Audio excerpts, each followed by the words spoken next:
triple in certain parts of the country next year. This runs counter to what HHS Secretary Kathleen Sebelius just said last week, downplaying the spike higher in health insurance premiums. All right, thank you, Liz. I'll take it from here. Medical marijuana, big business. Last fiscal year alone, Colorado collected nearly $7 million from medical marijuana sales tax revenue. My next guests are changing the way medical marijuana is dispensed to patients. Dr. Bruce Bedrick is MedBox CEO, and Mitch Lowe is Netflix's co-founder, quarterly CEO, and he was recently appointed to the MedBox board of directors. Gentlemen, it's nice to have you on the program. Thanks so much for joining us. Thank you, Maria. It's nice to be back. So talk to us about this opportunity. First of all, Dr. Bruce, I guess my question to you is, what about the downside risks of marijuana? What are they?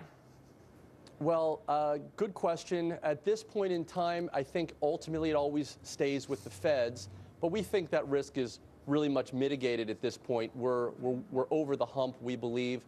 The majority of U.S. folks believe that it should be legalized. And things, look, you look to Colorado where you have the first recreational sales going on, and the sky hasn't opened up, or the ground hasn't opened up, and hellfire hasn't rained down, and things are going well. And more so, Colorado is on track to make, almost $140 million in tax revenue this year. That's pretty substantial. Yeah, $140 million is what the governor told me recently, too, that's what they're targeting, $140 million in tax revenue. But, Dr. Bruce, right, before I get to Mitch with the opportunities, can you categorically say that, we know how dangerous smoking cigarettes, tobacco is for people.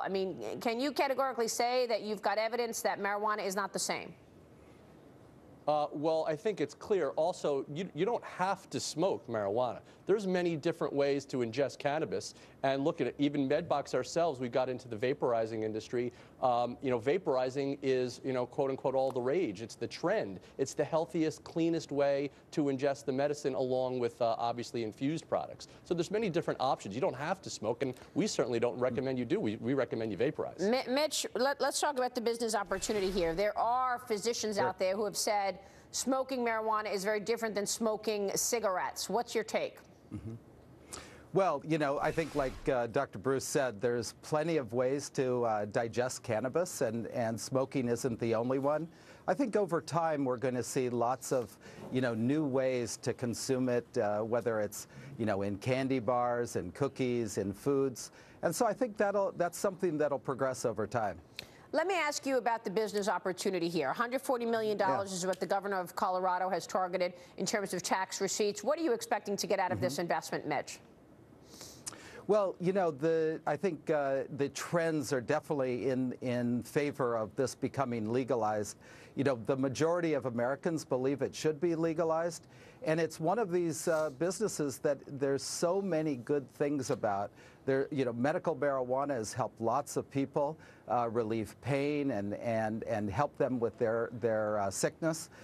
In addition, it's a great way to create jobs and tax revenue.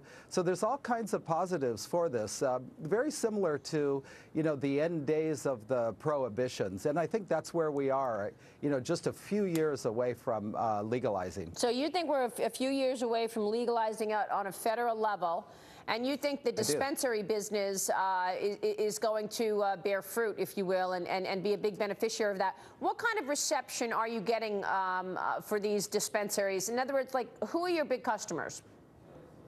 Is it on a state level? Who are the customers? Who's the question to? Mitch. I think Dr. Bruce is better at answering that question. Okay. Let me take it.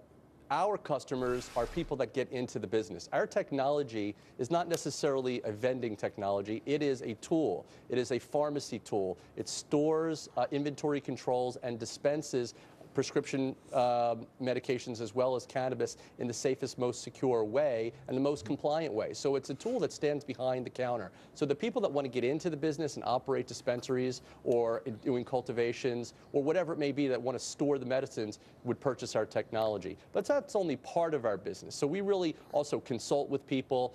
We have tremendous opportunities to really align a lot of the verticals in this industry. So it really goes beyond technology. So you're trying to, Dr. Bruce, partner with doctors, with hospitals, or the private sector? When I say who are your customers, I'm trying to figure out what the demand is for the dispensaries. That's correct. As part of our consulting portion of our business, we match investors, businesses, entrepreneurs with opportunities in the industry. And now, as the industry is getting more of a foothold and people are more comfortable with it, the question becomes is how many different opportunities there are, not only for MedBox, but for our clients. So the demand keeps increasing for various various points in the marijuana industry. All right, we're going to take a short break. Gentlemen, stay right here. We know this is a big business story. More on the business of marijuana with MedBox executives Dr. Bruce Bedrick and Mitch Lowe. Back in a moment with that. Stay with us.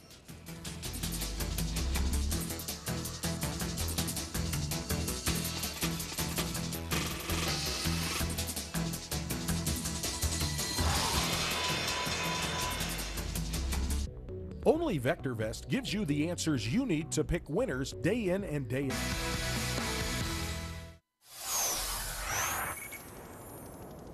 And we're back here on Opening Bell with MedBox CEO Dr. Bruce Bedrick and Netflix co-founder, MedBox director Mitch Lowe. Gentlemen, we're talking about the opportunities for marijuana, and you both said that you think that marijuana will be legalized. When would you expect that? In my opinion, if you look today, the majority of Americans are for legalization. It's being considered, legalization is being considered either in committee or in votes in 19 states. So, and over the last 3 years, there's been an 11% increase in those Americans that believe legalization is the right path. So, exactly how many years, I don't think anybody knows, but it's imminent in the future. Bruce? My comment is what you will start to see, and you have already just this past week, is that you will see more and more research being done on the therapeutic effects of cannabis. And once that the government feels comfortable seeing that there are positive effects, I think they will remove it from Schedule 1. So that could be a year or 2 years. So you guys are getting ahead of this, much like, I don't know, certain financial services executives got ahead of the financial services law that allowed many of them to merge. Mitch, would you compare this opportunity, this business opportunity, to the business opportunity you saw in Netflix? It's very similar. The entertainment retail business was full of inefficiencies. The old-fashioned blockbuster method of renting movies and paying late fees and these huge charges. And really, Netflix created some amazing efficiencies, a centralized inventory, a whole new business model.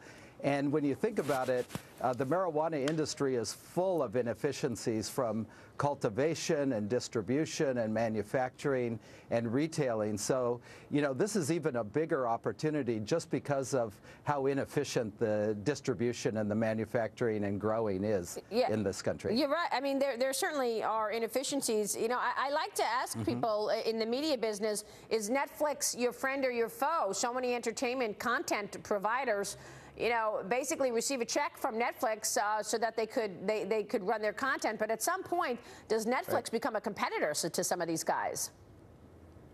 Well, Netflix has expanded people's discovery of great films, and so I believe the entertainment community who might have ill will towards Netflix is wrong, because it's expanded people's discovery of great film, and you wouldn't have fantastic exclusive films broadening as much as they are. In the old days, you had a couple from HBO, maybe a dozen or so a year, and now everybody's getting on board, from AMC and Amazon, and so I think it's just the beginning of a lot of great creative entertainment, and I think it was all instigated by Netflix's move into this business. No doubt about it. It was very smart of you then, and so we're particularly interested in what you're doing now. Dr. Bruce, we'll be watching. Is the ultimate goal here to take this company public? Real quick. Absolutely. You want to take it public? Okay, so this will be a big home run if, in fact, that materializes. Bruce, good to have you on the program. Mitch, great to see you as well. We appreciate you joining us, gentlemen. Thank you. Thank you.